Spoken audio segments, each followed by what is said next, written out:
15th International Research Conference of KDU Sri Lanka.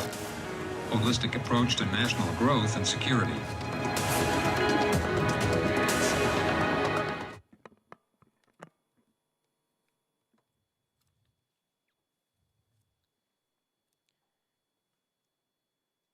Good morning, ladies and gentlemen. We warmly welcome you to the inaugural session of the 13th International Research Conference of General Sir John Kothawala Defence University. Since the beginning of mankind, human survival have been heavily dependent on evolution. From the ancient technology to the modern day advancements, mankind has climbed up the steps of evolution to finally reach a global village where we all are connected as one. Through generations of striding forward to reach the heights of technological excellence, mankind has faced inevitable conflicts. War, economic crisis, and environmental issues have left us bruised and scarred. Through these tough times, we stand up together to find solutions to answers and questions and converse the future of our world to the best of our abilities. Ladies and gentlemen, welcome to the 13th International Research Conference of General Sir John Kothawala Defence University. Intellectuals and scholars of both local and international backgrounds will add their knowledge and their findings to address the issues of our generation using virtual platforms as we are connected despite the restrictions caused by the global pandemic of COVID-19. Foreign and local delegates will be presenting their research findings under the theme of Holistic Approach to National Growth and Security. Ladies and gentlemen, please rise for the KDU anthem.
They fought and fell for the belief of a better day. They shed blood, sweat, and tears to see us stand on the very soil they fought on. Ladies and gentlemen, please stand in silence for 2 minutes to commemorate our fallen war heroes.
Thank you.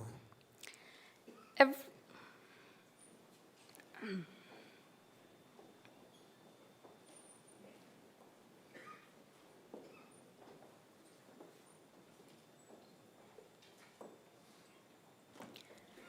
Every special occasion in our culture is graced by the auspicious tradition of lighting the oil lamp. Therefore, being a part of the cultural heritage of our nation, let us stand in pride as we demarcate the inauguration of this glorious event. For the lighting of the traditional oil lamp, may we now cordially invite Honorable Professor G.L. Pires, Minister of Education, Professor Kapila Pereira, Secretary to the Ministry of Education, Admiral Professor Jayanath Columbage, Secretary to the Ministry of Foreign Affairs, Major General Milinda Pires, the Vice Chancellor of General Sir John Kothalavala Defence University, and Dr. Pradeep Kalansurya, the Conference Chair for the International Research Conference 2020.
Thank you, sir.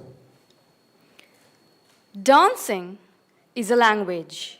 Movements are its words. Rhythm is its identity.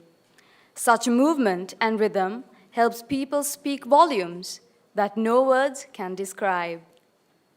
Dance is the art of expressing emotions through movement to rhythm. The rhythm represents its own culture and identity. Throughout the cultural activities of our history, the traditional puja dance has been a significant element in any event.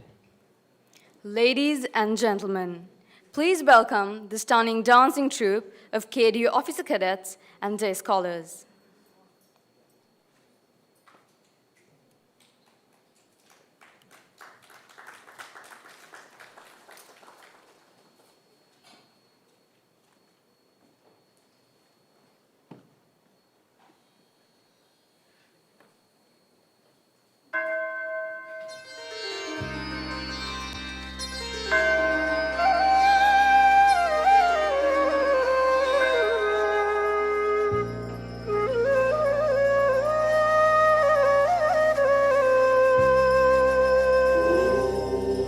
मृदङ्गवीरी वृषभञ्च नागम्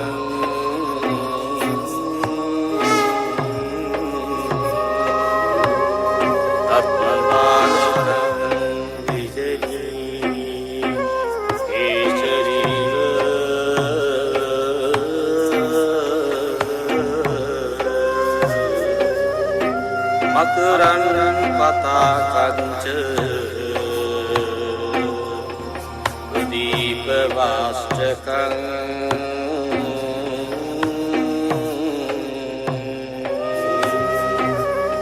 ඕනාෂ්ටකං සර්ව සුරාෂ්ට මංගලං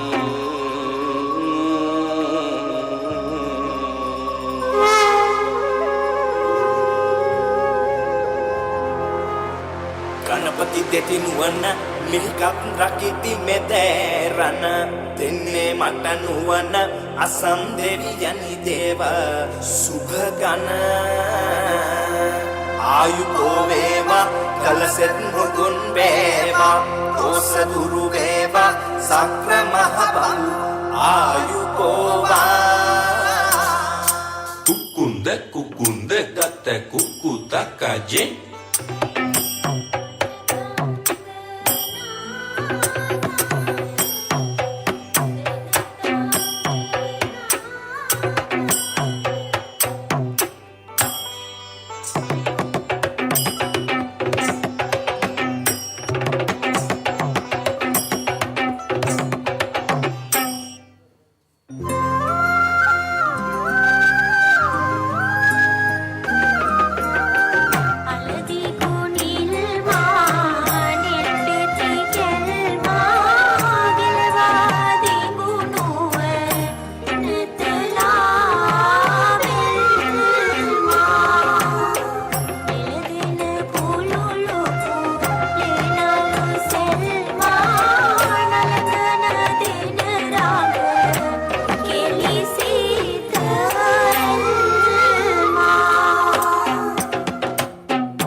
Ladies and gentlemen, please give another round of applause for that mesmerizing performance by the dancing troupe of KDU officer cadets and day scholars.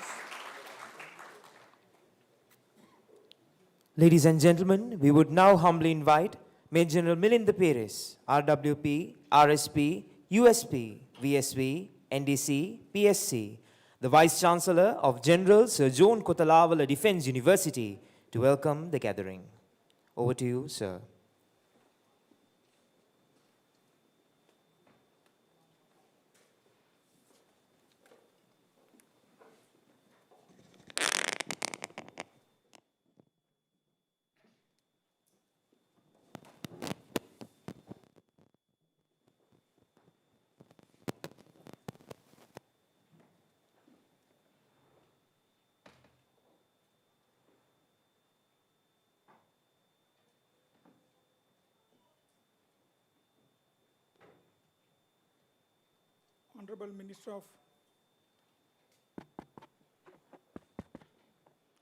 Honorable Minister of Education, Professor G.L. Peres, Keynote Speaker, Secretary to the Ministry of Education, Professor Kapila Pereira, Secretary to the Ministry of Foreign Affairs, Admiral Professor Jayanath Columbage, Deputy Vice Chancellor, Defense and Administration, Brigadier Nanda Hathur Singh, Deputy Vice Chancellor, Academics, Professor Jayantha Ariratna, Deans of Faculties, Directors of Centers, Academics, Senior Military Officers, Administrative Staff, students, and all distinguished guests who are connected with us in the cyberspace. Good morning to all of you. First and foremost, let me warmly welcome our chief guest, Professor G.L. Peres, Minister of Education, for kindly accepting our invitation and for gracing this occasion as the chief guest of this inaugural session of our International Research Conference, KDU 2020.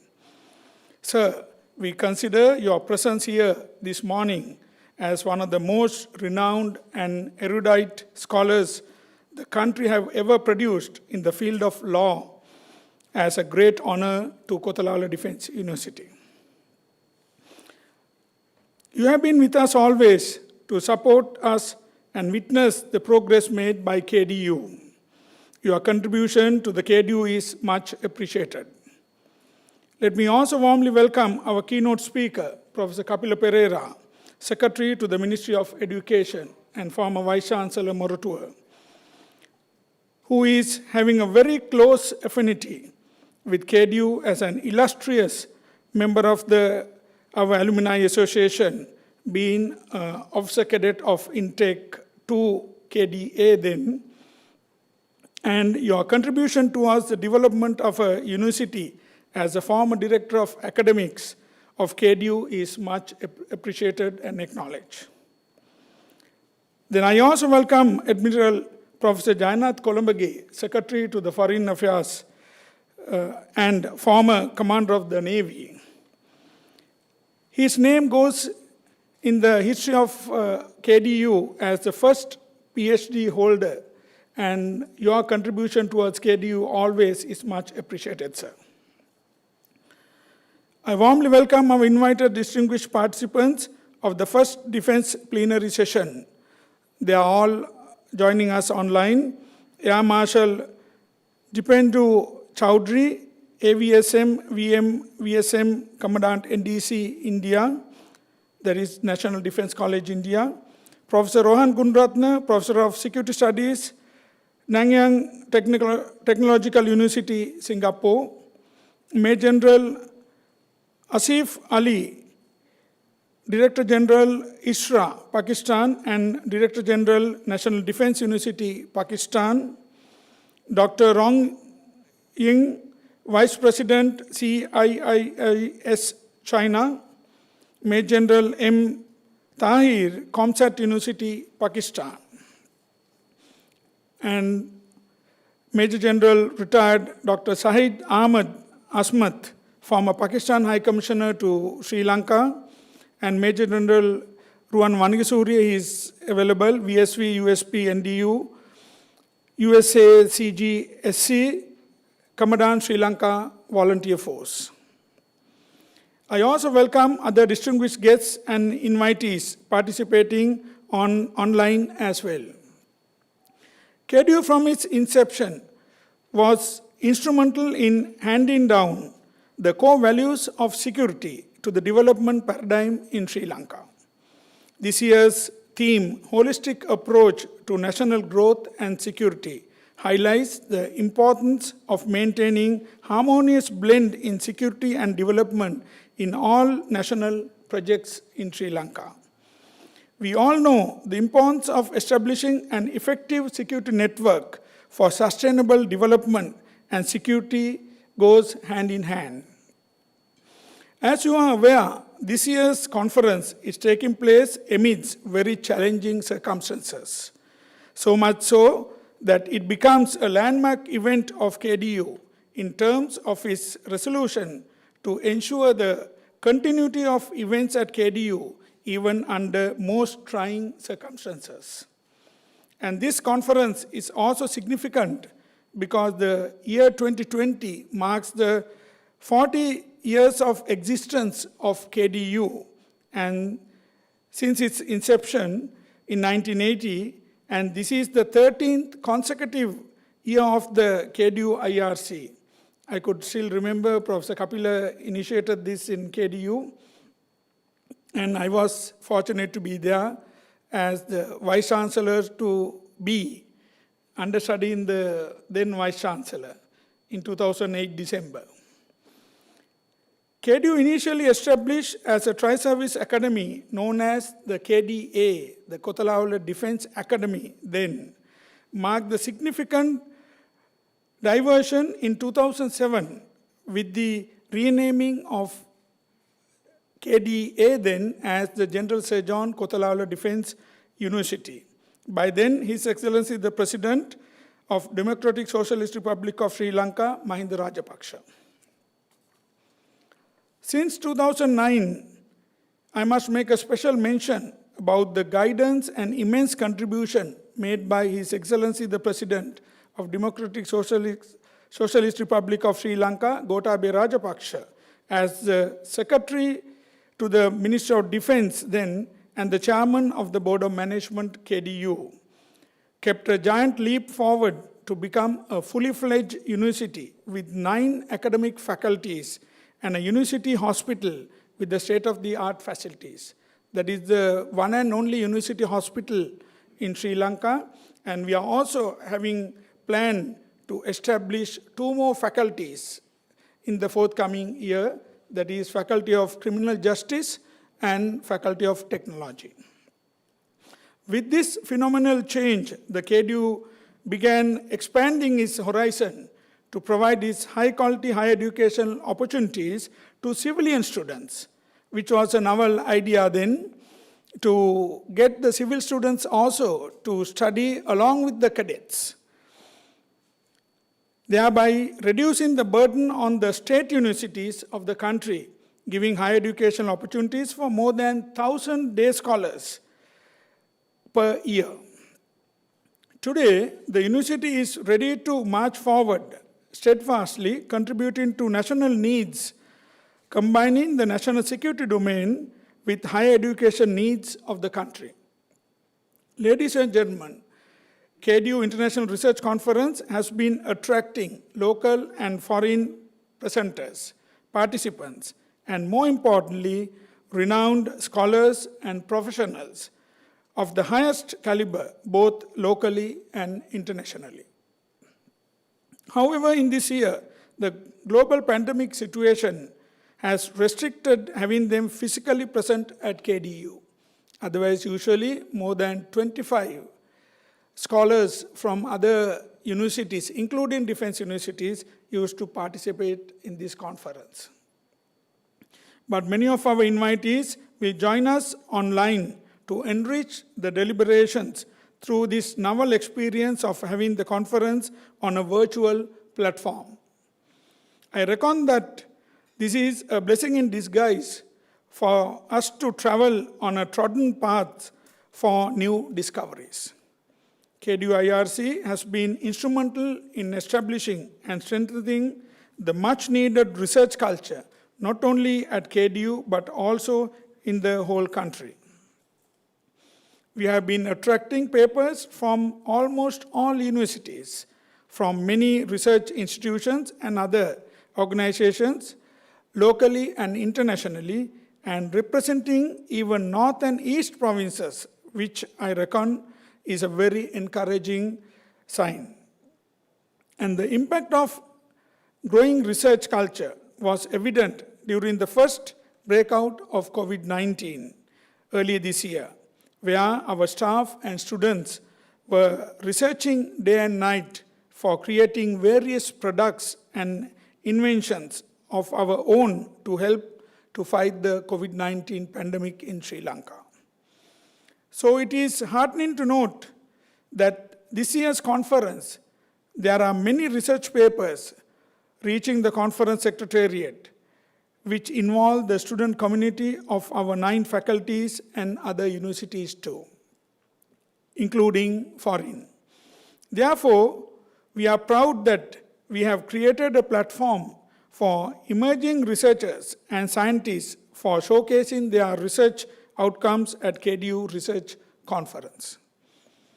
And it is our fervent belief that inculcating and fostering the research culture and enhancing the quality and quantity of research in various disciplines in the country can raise the resilience levels of society and the nation as a whole.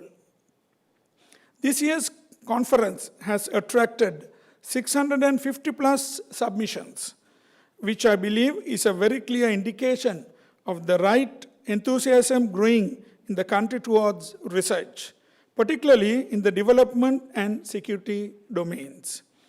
So we are proud as a university to be able to stand up resolutely to fulfill the needs of the nation, especially at a time when such efforts are much needed. I believe the efforts of security-based education aiming at strengthening the national development should be more cooperative in the future, and KDU has always facilitated any research efforts that strengthen the national security framework of our nation. We urge the academic community, both local and overseas, to join hands with us in our future endeavors to support the nation, especially through productive research in diverse disciplines. The organizers of the KDU International Research Conference intend to set the tone to initiate more collaborative research at national and global levels. This research conference is an ideal platform to make the connections. I hope that authors of KDU and various other local and international universities will take the opportunity to interact and develop friendly relationships, establish networks, and to explore win-win situations. I wish all the very best for presenters and hope you will enjoy every moment of this academic fusion taking place on 2 whole days, that is today and tomorrow. I also take this opportunity to appreciate the contribution made by the Secretary of Defense, Major General Kamal Gunratna, as the chairman of the Board of Management, and the Tri-Service Commanders, Lieutenant General Shavendra Silva, Army Commander, as well as the Defense Chief of Defense Staff, Vice Admiral Nishantha Ulungitanna, Commander of the Navy, and Air Marshal Sumangala Dias, Commander of the Air Force, being the board members of the Board of Management and Additional Secretary, Mr. Sarath Nonis. Their contribution towards the development of KDU is much appreciated, and we extend our warm regards, though they are not available today at this conference. I wish that presenters and participants, and also I would like to thank the Deputy Vice Chancellor Defense, Brigadier Nanda Hathursinghe, and Professor Jayant Araratne, DVC Academics, and Dr. Pradeep Kalansurya, the conference chair and secretary, Mr. Sanath De Silva and their team, and all staff at KDU in organizing this event successfully, focusing on various aspects, and especially under trying conditions. Finally, let me once again welcome our chief guest and the keynote speaker and other distinguished guests on behalf of the KDU staff. I wish that presenters and participants would have all the courage to continue their pursuit with determination to link up with international community to work towards national growth and development through their research. Thank you, good luck, stay safe. Thank you.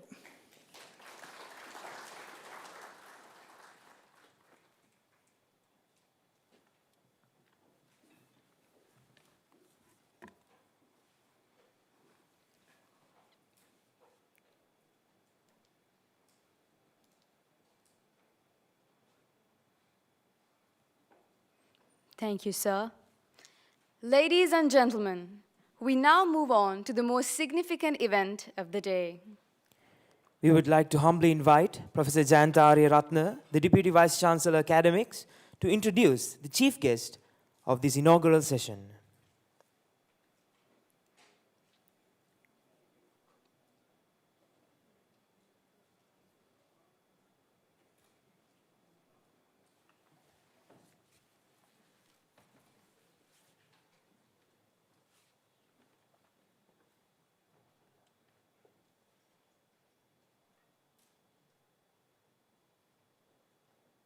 A very good morning to all of you.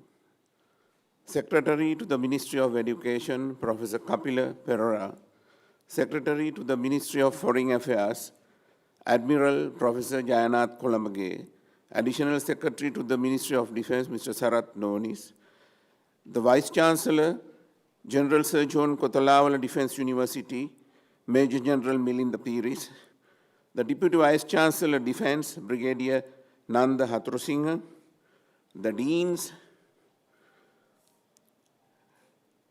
senior professors, directors, senior military officers, academics, administrative staff members, students, and all the distinguished guests who have linked with us online. Ladies and gentlemen, we all are exceedingly fortunate today to have an eminent academic, a versatile orator, and a highly respected political figure as our chief guest.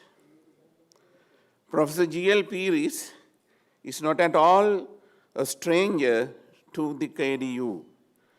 It is with a great sense of gratitude that we remember him as a true friend of the KDU because of his active participation in our important academic activities without any hesitation whenever invited. Professor Piris undoubtedly has been a tower of strength to the KDU as a sincere admirer of our rapid progress. Professor Gamini Lakshman Piris, a former Vice-Chancellor of the University of Colombo, obtained his Doctor of Philosophy from the University of Oxford in 1971. He has also held the position of the Dean of the Faculty of Law, University of Colombo. Professor Piris is a Rhodes Scholar of the Oxford University from 1968 to 1971, a visiting fellow of the All Souls College, the University of Oxford from 1980 to 1981, a distinguished visiting fellow of the Christ College, the University of Cambridge, and a Smuts visiting fellow at the University of Cambridge from 1985 to 1986. Further to his illustrious academic career, Professor G.L. Pieris is a well-known political figure in Sri Lanka. He has been a member of parliament since 1994. He has held several ministerial portfolios, such as the Minister of External Affairs, Minister of Export Development and International Trade, Minister of Justice and Constitutional Affairs, Minister of Ethnic Affairs and National Integration, Minister of Enterprise Development, Investment Promotion and Industrial Policy, to name a few. Professor Pieris has also been the chairman of the All-Party Parliamentary Committee on Constitutional Reforms and the leader of the government delegation in 6 rounds of talks with the Liberation Tigers of Tamil Eelam from September 2002 to March 2003. Professor G.L. Pieris is presently the Ministry of Education. Ladies and gentlemen, I now most cordially invite the chief guest of the 13th International Research Conference of the General Sir John Kothawala Defence University, Professor G.L. Pieris, to deliver his address. Thank you.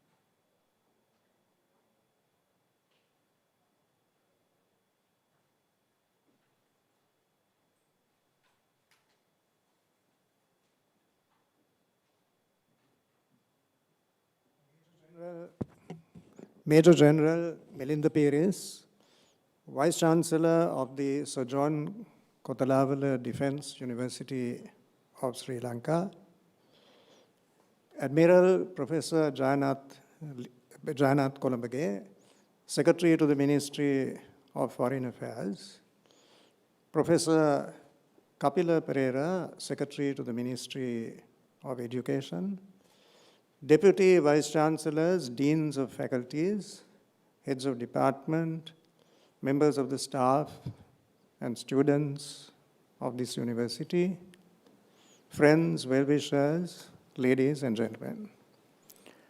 I am delighted to be present with you on this occasion for the 13th International Research Conference.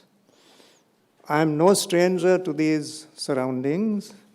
I have been consistently associated with your work during the progress of your university until you have reached the stature that we are all proud of at this time. There's no doubt that with the 9 fully fledged faculties that you already have, your plans further to expand this university, particularly bearing in mind the priorities of this country at this moment, I'm particularly happy about your plans for the establishment of a faculty of criminal justice. I think that is certainly an area that is worthy of focus and attention. So you have always assessed, evaluated very accurately the needs and priorities of our country in the field of higher education, and you have been very quick to respond to those needs. That innovative approach is much to be admired, and these are among the reasons why I have particular pleasure in joining you in these deliberations. There's one other matter that I would like to mention. It is this, that you are having this conference for the 13th consecutive time.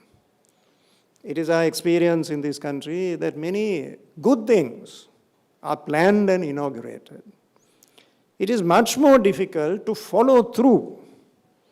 So the fact that you have been able to do this without interruption for 13 years, adding to your expertise as you go along, improving, expanding the contours of what you are attempting.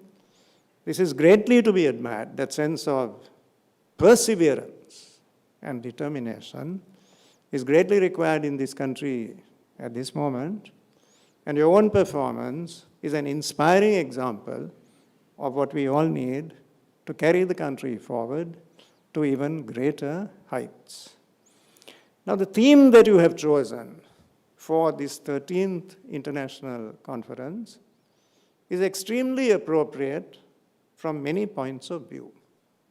You have here representation from many countries. As Major General Milind Piris, Vice Chancellor, explained to us a moment ago, you are holding this conference in exceedingly challenging circumstances. Again, you have been able to adapt to difficult circumstances. You are resorting to modern technology to include and involve foreign participants in these deliberations, even though they are unable to be present with us physically on this occasion. The topic that you have chosen is a holistic approach to national growth and security. I think that is extremely relevant to present-day needs in Sri Lanka today. The first point I would like to make is that there is an intimate connection between national growth and security. It is fanciful to talk of any kind of national growth without the assurance of security. Security is a necessary and indispensable foundation. Without security, it is impossible to achieve growth in any sector of the economy. The celebrated political scientist, the late Professor Harold Laski of the London School of Economics, said that the basic duty of a state is to provide security for its people. That is the ultimate reason for the existence of the nation state. The theory of the social contract, which has been developed by writers like Locke and Rousseau,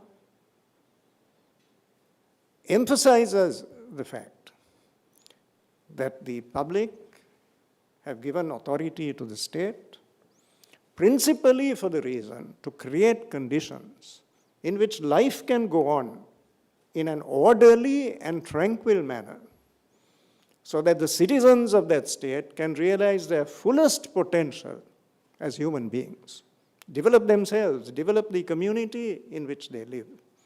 In order to do this, the essential condition is security. Without it, nothing at all can be accomplished. Now, we have seen empirical evidence of this in the recent past of our country.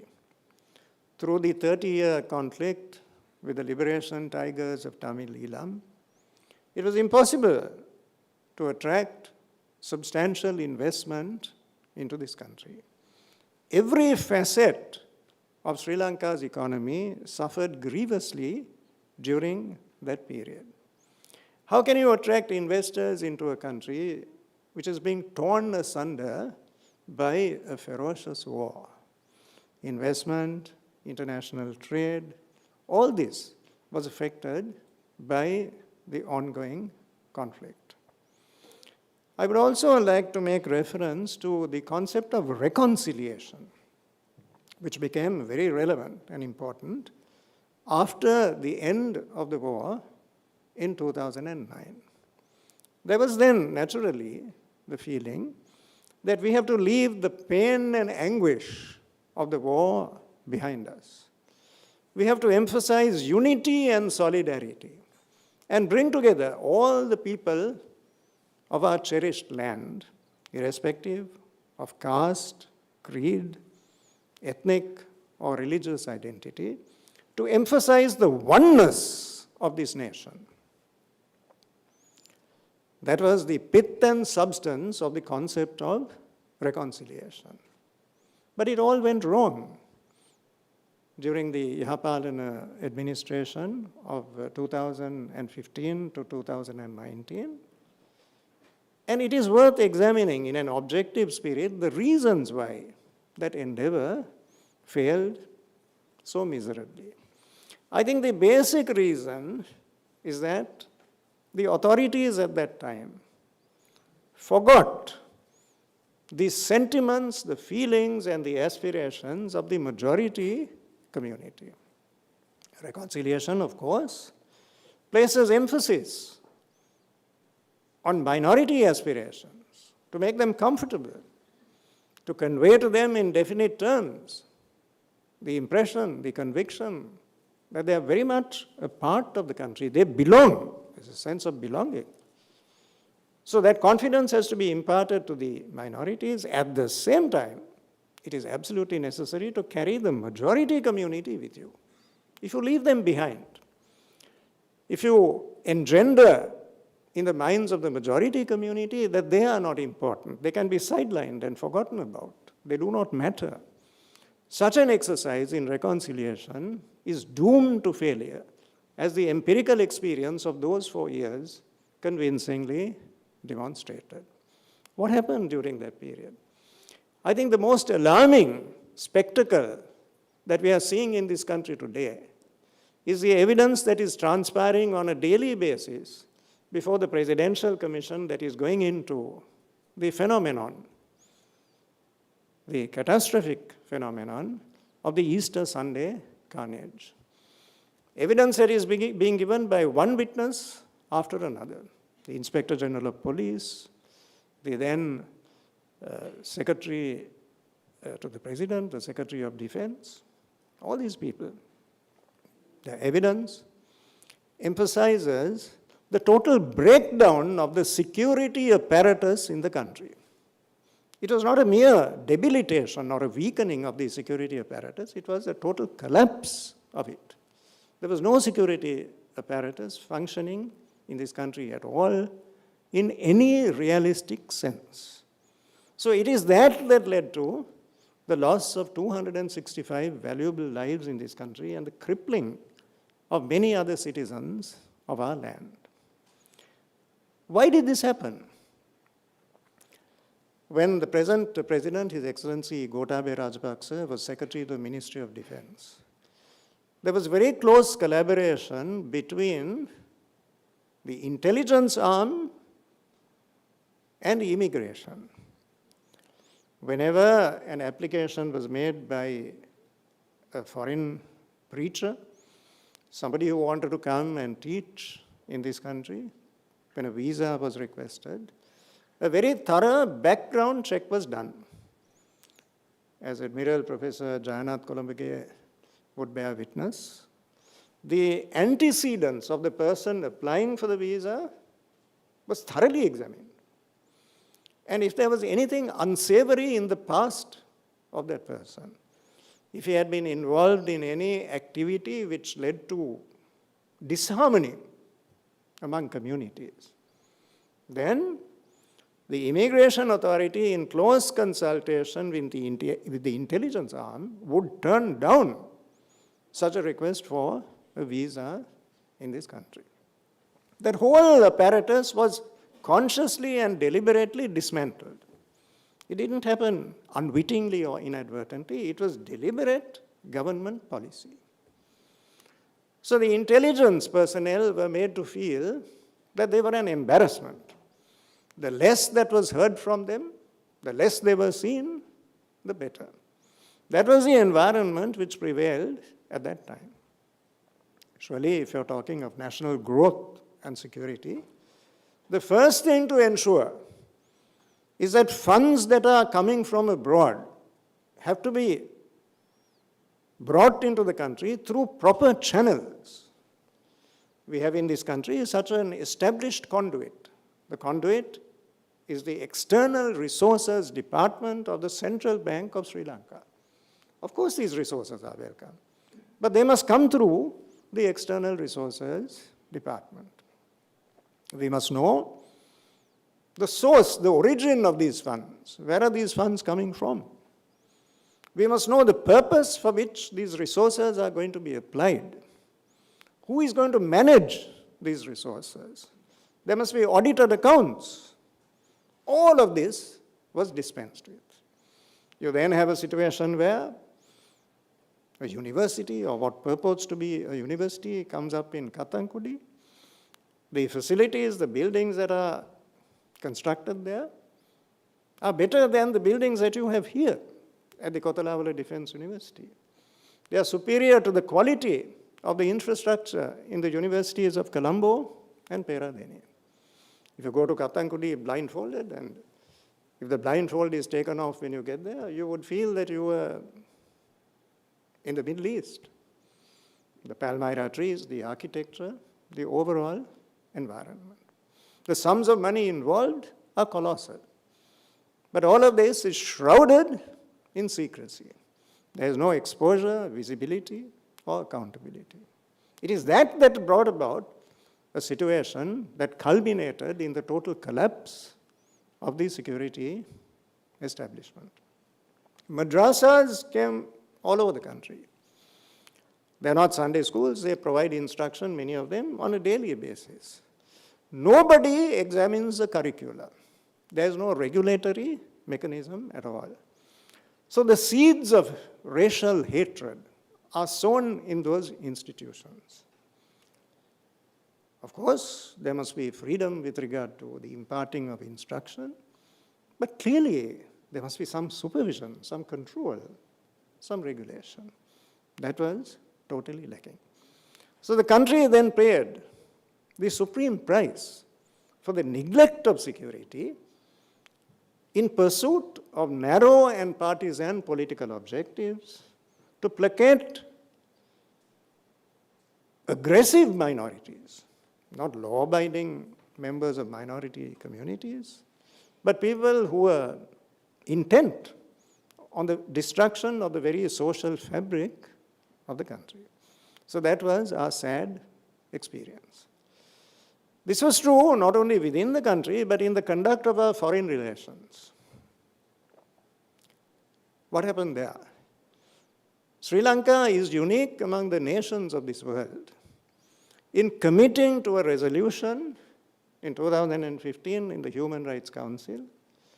Sri Lanka became a co-sponsor of a resolution condemning its own armed forces, accusing its armed forces of the gravest crimes under international law and under international humanitarian law, because the preamble to Resolution 30/1 of the 1st of September 2015 acknowledged with appreciation the report of the High Commissioner for Human Rights, and the High Commissioner's report makes the most damaging allegations against the armed forces of this country. And the government of Sri Lanka endorsed all of that and called for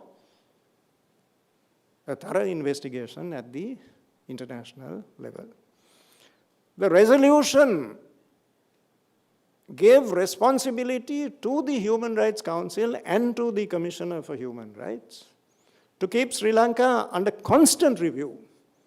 So here was a government which consciously, voluntarily, deliberately submitted the country to adjudication and assessment in respect of its armed forces to international tribunals. Just consider the enormity of what happened. There were pledges given in resolutions 30/1 and 34/1, which are clearly contrary to the highest law of this country, the Constitution of Sri Lanka. Operative Para 6 of the first resolution, 30/1, recommended that foreign judges, Commonwealth and other foreign judges, should be entrusted with the task of judging our armed forces and, of course, members of the civilian population.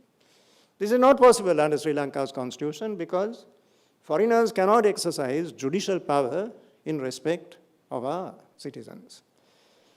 The then High Commissioner for Human Rights, Prince Hussain, publicly conceded that in respect of no other country has a Human Rights Council based in Geneva adopted so intrusive an approach, so intrusive, interfering directly with domestic policy in that country. To what extent did this go? The resolutions involved matters which are clearly within the domain of the Sri Lankan parliament, not the business of foreigners. It called for constitutional reform. It called for the devolution of greater powers to provincial councils. It called for a thorough overhaul of Sri Lanka's armed forces and the police. It called for the repeal of the Prevention of Terrorism Act and its replacement by alternative legislation. Members of the Sri Lankan armed forces and the Sri Lankan police force were to be subjected to special criteria when they applied to join UN peacekeeping forces abroad, and even to enroll for programs of training.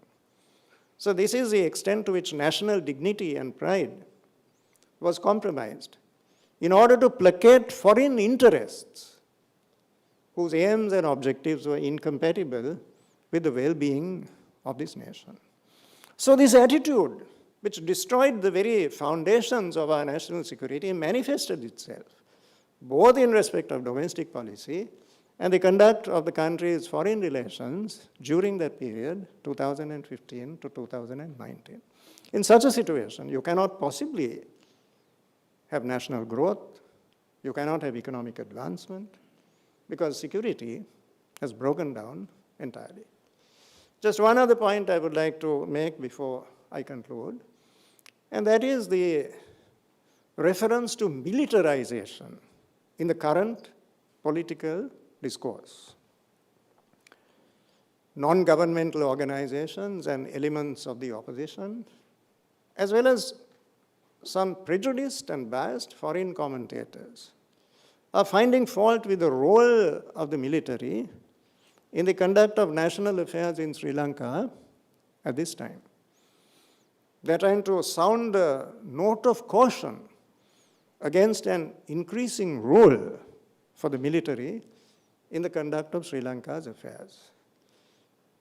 But no objective observer of the Sri Lankan scene can doubt the fact that when it came to the control of COVID-19, this country could not possibly have achieved what it did without the vigorous involvement and cooperation of the armed forces, particularly the intelligence arm.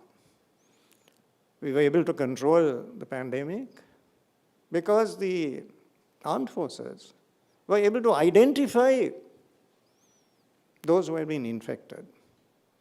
First the immediate circle and then the outer periphery. That is still being done. Yesterday, today, it is being done. And the role of the armed forces is indispensable. Without it, the situation would be far, far worse than it is. Why is there this kind of hostile attitude to the armed forces? I think the people who subscribe to that point of view fail to distinguish between the culture of East and West in this regard. Cultural attitudes, assumptions, and values are of critical significance in this area. The attitude in this country, the attitude of the public, of ordinary people to the armed forces, is not what prevails in some Western countries. The armed forces are not looked upon with fear. They are not regarded as instruments of oppression. On the contrary, after the war ended in 2009, it is a fact that the armed forces they got involved very intimately, vigorously in uplifting the social conditions of the people in the affected areas. They built houses. They made water available. They played a role in the resuscitation of agriculture. And I know personally, because I've seen with my own eyes, that the armed forces of this country even helped in the construction of latrines, of toilets in that part of the country. These are not regular functions of the armed forces. But because of the culture of our country, the social mores, the value system based upon empathy and compassion, which is a hallmark of Sri Lanka's culture, that was the nature of the role that was performed by the Sri Lankan military. It is this fundamental fact that is not taken into account in critics of the present scene who find fault with the armed forces for getting involved in national activity on a broader scale. So these are some of the remarks that I would like to make to you on this occasion. I'm very happy that you're having this 13th International Research Conference. I'm very happy that you have chosen a topic that is extremely appropriate. You could not have chosen a more relevant topic at this time. As a Minister of Education, also with responsibility for higher education in this country, I'm very proud of the achievements of your institution. Look back on what you have been able to accomplish within so brief a time span. The needs of higher education in this country are very urgent. More and more people are clamoring for access to higher education. In our ministry, with the active assistance of Professor Kapila Perera, who's rendering yeoman service in that regard, we are trying to bridge the gap between education and employment opportunity. We are talking to the major chambers of commerce, the providers of jobs in the private sector, to ascertain from them the employment opportunities that will be available in their institutions during the next 3 or 4 years. What are the skills which they are looking for? Because they are telling me, it's not that we don't have jobs to offer, we have jobs. But when we interview people, we find that they don't have the skills which we want in our institutions. So we do not want to enhance a reservoir of angry and frustrated young people. We want to ensure that there is correlation between the education that is imparted in our institutions and the skills for which there is an identifiable demand in the marketplace. So these are some of the adventures that we have embarked upon. We are also looking critically at our curricula, which are obsolete and anachronistic. They have not been revisited for a very long period. They must be in line with the needs of our society. Methods of teaching. There's far too much emphasis on rote learning, on memory. The students are required to commit their notes to memory, retain that in their memory, and reproduce it at examination. That is the antithesis of education. Education comes from the Latin word educare, which means to draw out, not to force in a vast volume of factual material into the mind of the student. So the purpose of education is to develop the analytical and the critical faculty of the student, to encourage him or her to think for himself or herself, and to apply that volume of knowledge to face the challenges of life. So in the midst of all this, in confronting these formidable challenges, I have every confidence that your institution, the Sir John Kotalawala Defence University, will render an invaluable service. So I congratulate you on your achievements of the past. I wish you well for the future. I know that you will continue to do your country proud. And I thank you sincerely for the honor that you have bestowed upon me by inviting me as chief guest for these deliberations. I thank you.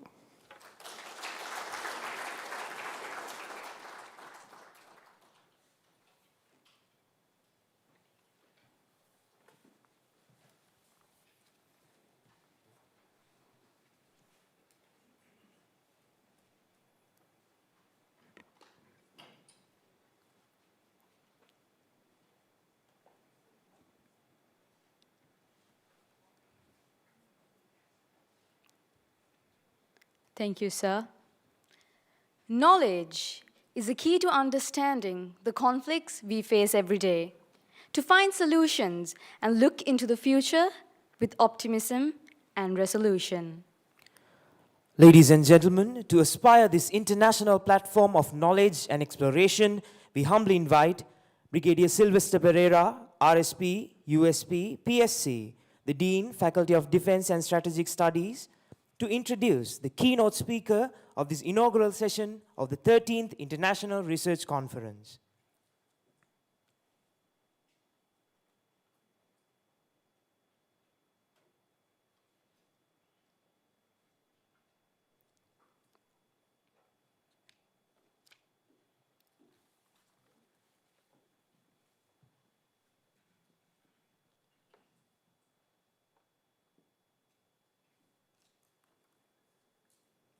Chief guest, Professor G.L. Piris, Honorable Minister of Education, Admiral Professor Jayanath Kolambage, Secretary to the Ministry of Foreign Affairs, Major General Milinda Piris, Vice Chancellor, General Sir John Kothawala Defence University, Major General Maniga Surya, Commandant Sri Lanka Army Volunteer Force, Brigadier Nanda Haturu Singh, Deputy Vice Chancellor, Defence and Administration, Professor Jayantha R. Ratna, Deputy Vice Chancellor, Academics, Deans of Faculties, Directors, Senior Military Officers, Academic Staff and Administrative Staff, students, distinguished guests, ladies and gentlemen, good morning. It is my honor and privilege to introduce Senior Professor Kapila Perera, Secretary to the Ministry of Education, to the audience. Professor Perera is not a stranger to General Sir John Kothawala Defence University, as he is an alumnus of this university. Prior to his academic career, he has served in the Sri Lanka Navy for a decade and retired as a lieutenant commander. He graduated from the University of Moratuwa with a Bachelor of Science in Mechanical Engineering with first-class honors in 1986, whilst being an officer cadet at the General Sir John Kothawala Defence Academy. He then moved to University of California, USA on a postgraduate scholarship which was awarded by the government of Sri Lanka, and achieved a Master of Science in Mechanical Engineering in 1989. Thereafter, Professor Perera earned his Doctor of Philosophy in Mechanical Engineering from the same university. Professor Perera commenced his tenure at the Department of Mechanical Engineering, University of Moratuwa in 1995. He subsequently became a professor of mechanical engineering at the University of Moratuwa in 2008.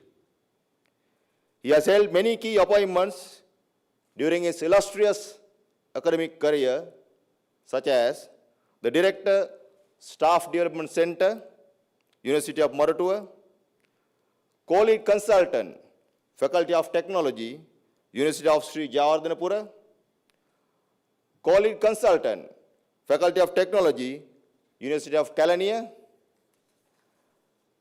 University Grant Commission Appointed Coordinator, Faculty of Engineering, Southeastern University of Sri Lanka, and Dean, Faculty of Engineering, University of Moratuwa.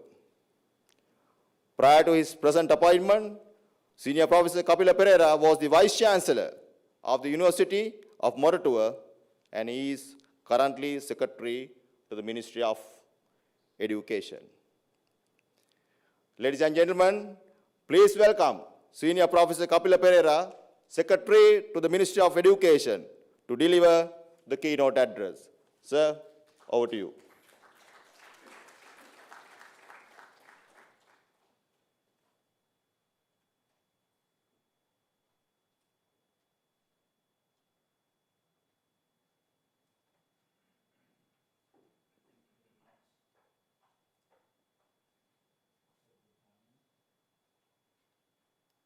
Ayubowan, Wanakam, Assalamu alaikum.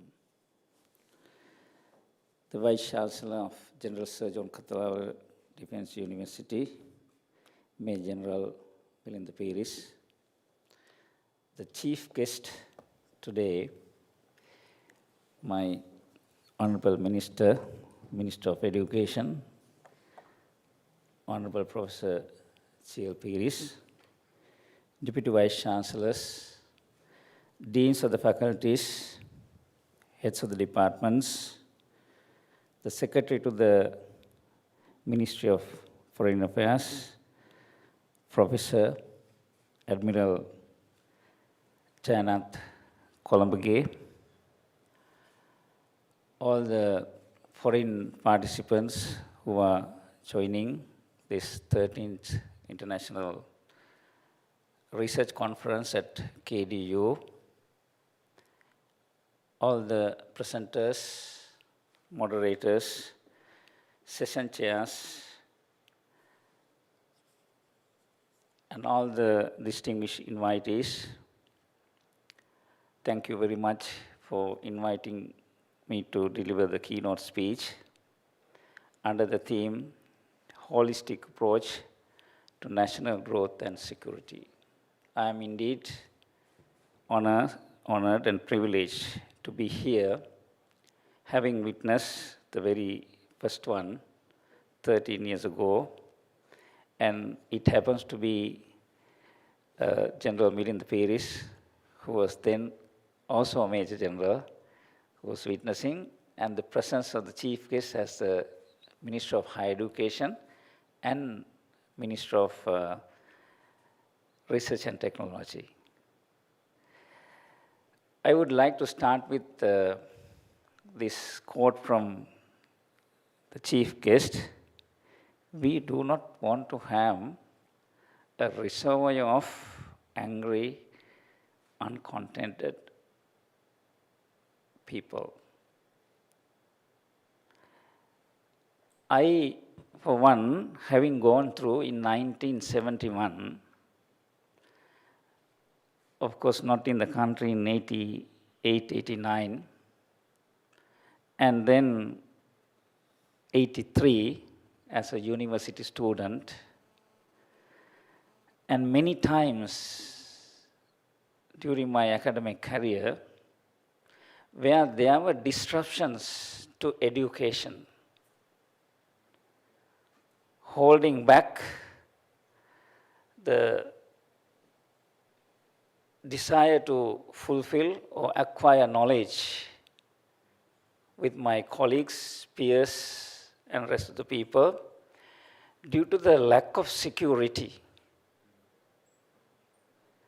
I know how I felt then as a student. I think it was in grade 4, April the 5th in 1971. And then in 1983, in my second year, at this very same premises, that the education of ours was disrupted, and the feeling of that delays due to the lack of security.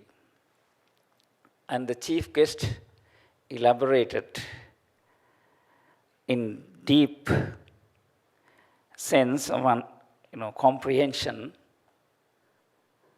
how security is important for the national growth. If I look at what is this traditional approach that is often based on defensive security policies, as we had during my time at different ages, we had always defensive security policies. However, the perception of strong security measures generates an insecure feeling. I hope you agree with me. If there is a strong security measures, that generates insecure feeling, as it reveals the presence of threats. So these are some of the things that people quote. Then again, the democracy, well-being, and freedom, they are some of the elements that we feel that we reduce this feeling of or reduction of insecurity by reducing both threats and the activities that we feel. And then we have this sense of insecurity. Even if you take a house, if you feel this insecureness due to lack of security, this mind will not allow you to think, generate analytical skills. You are always worried about the security, how to provide security for your children, security for yourselves. And then it hinders and it slows down entire process of nurturing, acquiring knowledge, and then that is halting the growth. So if you start from the small households or individuals, then if you take as a whole a family, a village, a township, and then provinces, as a country, it basically retards the national growth. So therefore, we need to have this thinking of holistic approach to national growth. And as you and I understand, there are necessary and essential conditions when we learn mathematics for certain things. The chief guest emphasized repeatedly the essential elements, and in our academic mathematics, there are sufficient and necessary conditions or essential conditions for proofs in mathematical theories. There are certain things. Likewise, it is essential security for national growth. When it comes to the economic, always and even for decades, the GDP strongly criticized the measure of development. Still, the rules of economic systems, neglecting the global goal of capabilities and expansion, halts this economic growth or a national growth. But the conception of development based on the glorification of individual success and the pushed capital accumulation hardly allows reducing insecurity and increasing freedom. So security becomes an individual good and relies upon ineffective defensive policies that we have practiced in the past, unlike in the present. So development, well-being, security and freedom are strictly interrelated. Individual capabilities imply collective capabilities. Even in free market economies, often the human needs such as food, housing, employment, healthcare, family policies, fresh water, security, and safety can be put in a market under regulation or collective governance. And those things, even the chief guest highlighted, the need for water, need for food, how the security, food security and the water security ensured the getting this national security. When you combine all these types of securities for the national growth under the war conditions. So these goods are often under political debate as they are critical for development and social cohesion. The more they are shared among the large parts of the population, the less we experience social conflict, political instability. security hardly is achievable individually. It is the result of more holistic thinking. Individual security and freedom implies the security and freedom of all. As I mentioned before, these are interrelated. And if you look at, or if you study research, and in future research, all these studies can help in understanding human capabilities and pathways towards collective security and enhanced development. So instances of participation in the definition of security needs would make citizens able to feel at center of development goals. So therefore, unlike in the past where we did not think holistically and the interrelations between the security and the national growth, then we will fail. Even the theories in the literature highlights this one.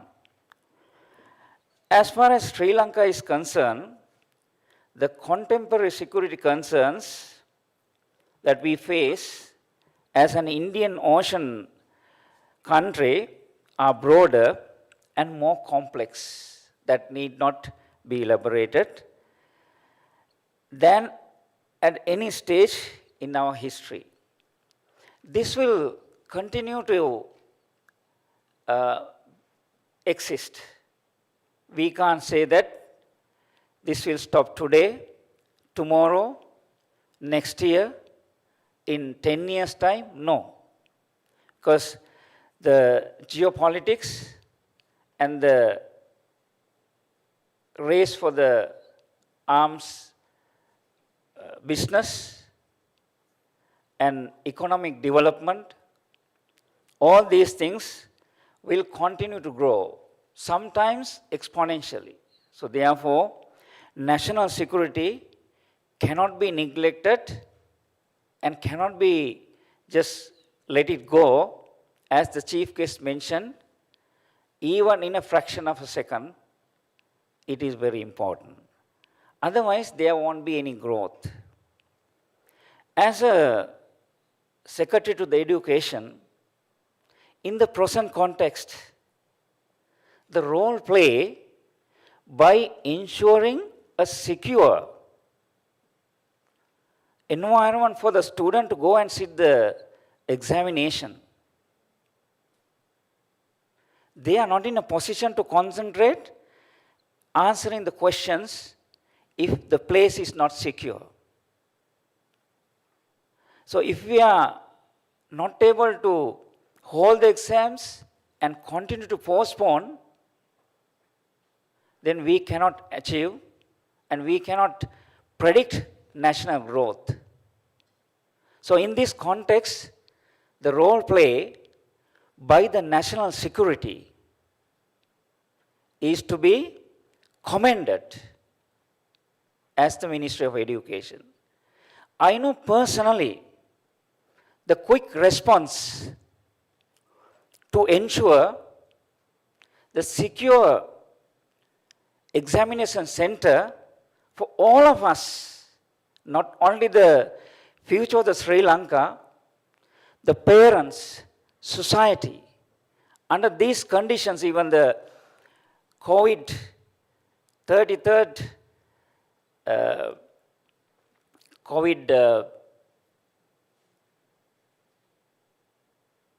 what do you call the identification of the COVID origin in the recent past, you have to have a peace of mind to concentrate on everything.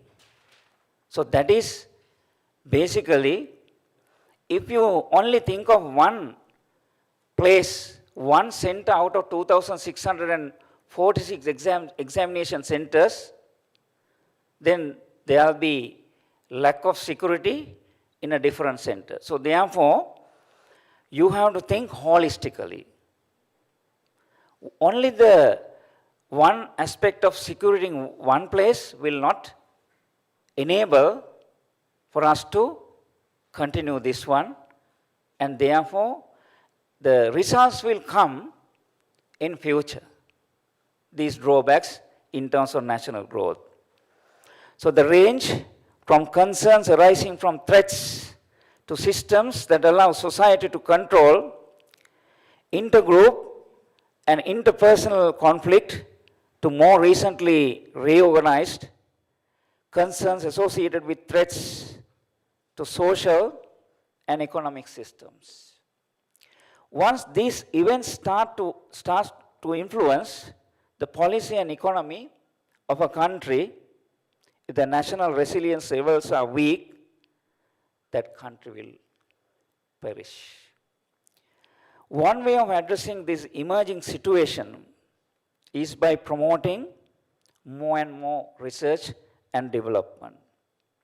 KDU, boasting with diverse 9 faculties and 2 faculties once again diverse, one is criminal law, other one is technology, going to expand and provide opportunities and platforms for you to think, ponder in a military environment, and inviting day scholars, giving the signal that it is very important for you to mix each other, understand the role of the military or the security for the civilians, 22 million of people in this country, how important the national security and the training in a military setup to achieve the common goal,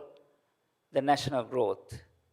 So the KDU is at the forefront of researching the development and security related problems holistically.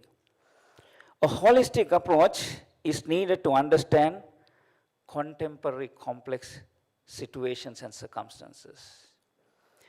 University education could inculcate core values of security and development, such as human dignity and integrity, democratic participation, sustainable development, economic equity, mutual understanding and respect, and equality of opportunity. The 3 flags or few flags that are behind brings all 3 forces together. Thanks to the KDA then, and how important this mutual understanding in the war helped to coordinate things in a better manner. Because you are trained together and you understand the security roles in the air, at sea, on land. I am sure it could have become a catalyst then. Now you bring the third aspects, the day scholars. So this is holistic thinking. Like I started at the beginning, it was not there. We had 3 academies, did not know each other. But how handy it came during the national security at risk. So ultimately, the beneficiary is national growth. The Honorable Minister, the Chief Guest, mentioned how difficult it was for Sri Lanka to attract foreign direct investment. As I think Minister of Enterprise Development, Foreign Minister, Foreign Secretary, if you don't have a secure trust, nobody would come. But when you train together, military with civilians in hand, it would provide an ideal platform. The importance of civil-military relations and how KDU is instrumental in developing the above-mentioned areas is to be commended. By promoting civil-military relations through education, a country could raise the resilience levels, like I mentioned, of communities. Honorable Secretary, Honorable Minister spoke at length, elaborated. You have to have a strong commitment and the political will to ensure security of this country. If these elements, instruments fail, first thing that is going to affect is the education of the future generations. Even for me, the Oxford graduate, Rhodes Scholar, I'm a pupil. And this has provided opportunities. And it's the responsibility of the government to ensure security. So all spheres of activity will simultaneously grow, ultimately culminating in national growth. These are a few of the thoughts that I have to share with you. I would like to extend my gratitude on behalf of the Ministry of Education for having me and inviting me to deliver the keynote and set the platform for the next 2 days of deliberations. And I wish all the success in the deliberations and creating more networks and have future directions for years to come in this context of national security that you have chosen today. Whatever you are going to do, there is national security at the forefront. So divide, we lose. Together, we win. And I wish all the very best. And thank you very much for all the participants and the people who have submitted papers, presenters, moderators, session chairs. You are playing a very important role in this context of national security and the growth, national growth. Thank you very much.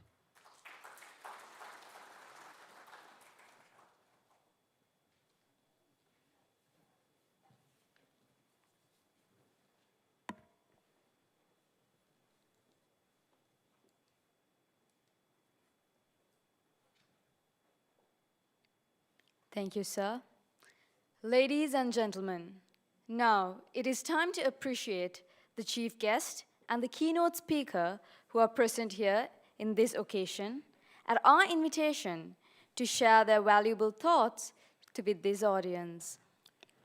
To do the honors, we cordially invite Major General Milinda Peiris, the Vice Chancellor of General Sir John Kotalawala Defence University, accompanied by Lieutenant Colonel Dhammika Adhikari, the Adjutant of KDU, to the stage.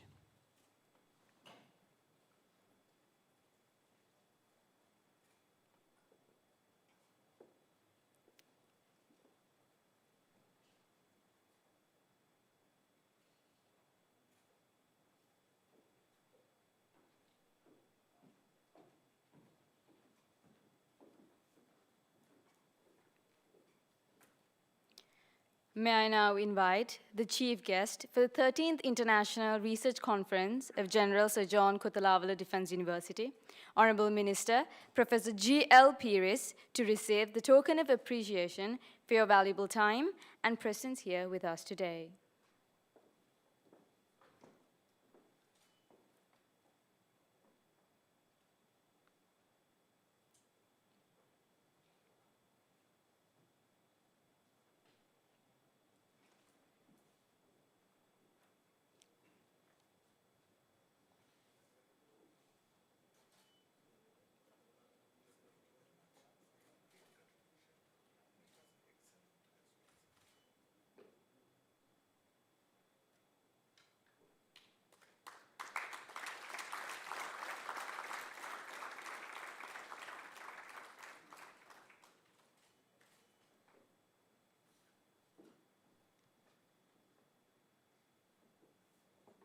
Thank you, sir.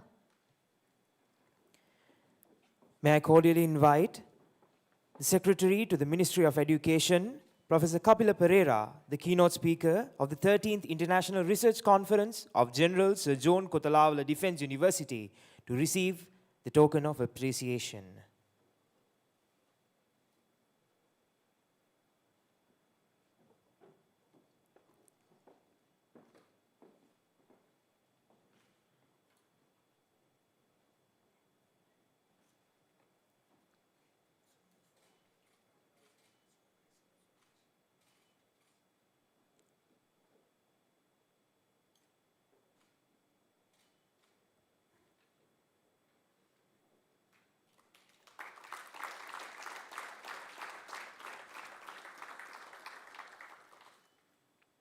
Thank you, sir.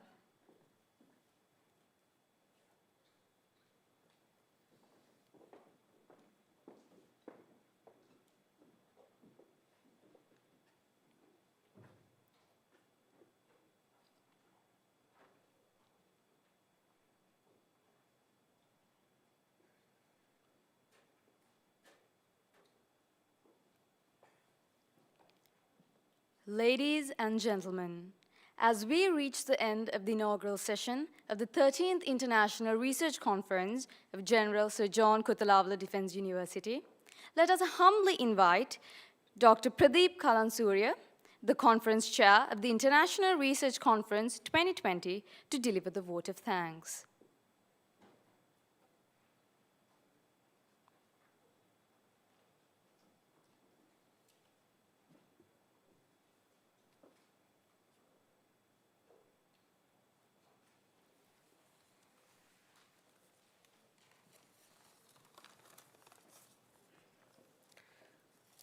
Professor J.L. Piris, Honorable Minister of Education, Professor Kapila Pereira, Secretary to the Ministry of Education, Admiral Professor Janath Kolambage, Secretary to the Ministry of Foreign Affairs, Vice Chancellor, Deputy Vice Chancellors, Deans, Directors, Senior Professors, Senior Military Staff, ladies and gentlemen. Good morning, all of you. It is with great appreciation and gratitude that I present this vote of thanks on behalf of the organizing committee of the 13th International Research Conference of General Sir John Kotalawala Defence University. First of all, I convey my heartiest thanks to Professor G.L. Piris, Honorable Minister of Education, a distinguished academic who spared his valuable time to be present with us on this occasion. Sir, your gracious presence amidst busy schedules is truly an encouragement, and it certainly added the glamour and value to this important event. Professor Kapila Pereira, the Secretary to the Ministry of Education, also a distinguished academic and a senior military officer, is a proud product from our own institute. Sir, I greatly appreciate your willingness without any hesitation to be our keynote speaker today.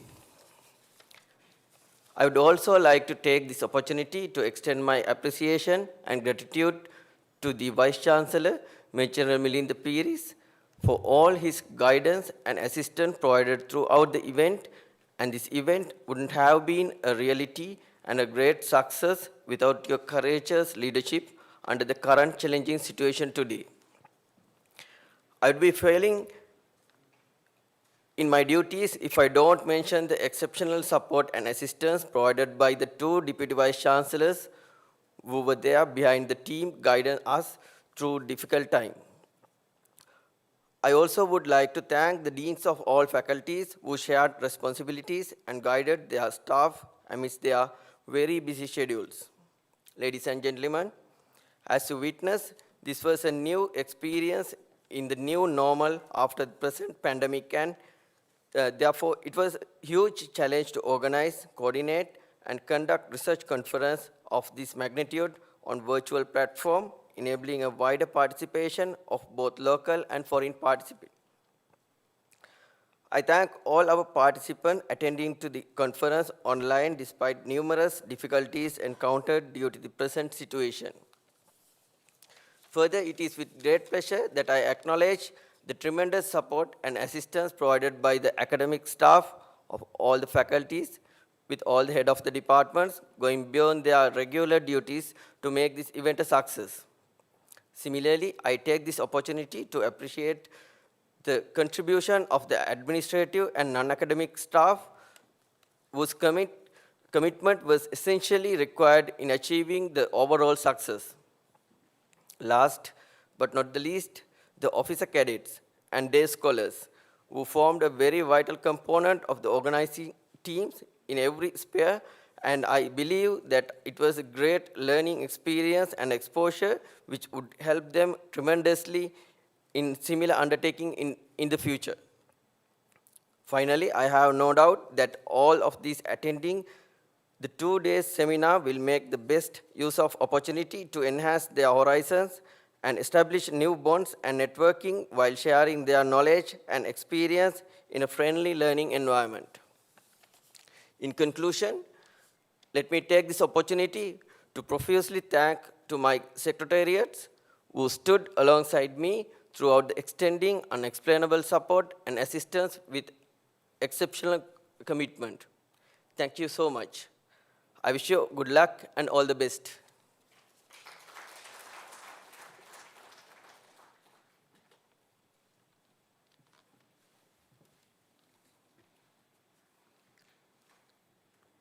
Thank you, sir. Learning is nothing but a state of mind, a friendly, welcoming attitude towards change, reaching out for a change instead of waiting for it to reach you. Learning for practical men is an effort to do things better. With that, we conclude the inaugural session of the 13th International Research Conference of General Sir John Kotalawala Defence University. We invite you to join us through these important 2 days as we stride forward to reshape the future with a holistic approach to national growth and security. Ladies and gentlemen, please rise for the national anthem.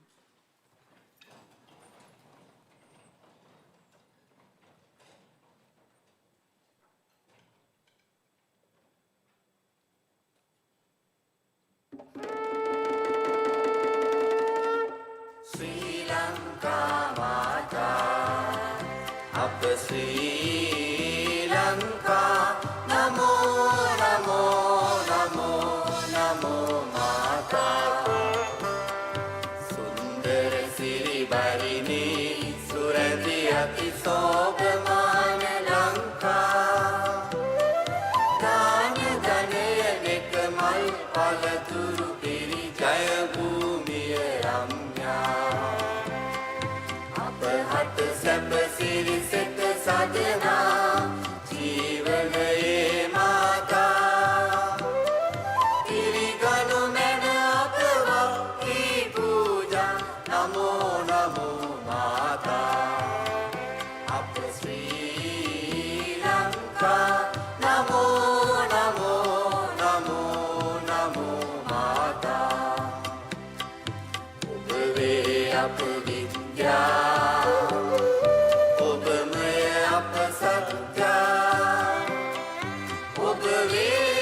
Shakti, apa had tula bhakti, ob apa aloke, apa ge anuprane, ob apa jeevan ve, apa muktiya ob ve, nav jeevan demine, nitina apa pukudu karan mata. ඥාන වීර වඩවමින රැගෙන යනු ගැන ජය භූමිකා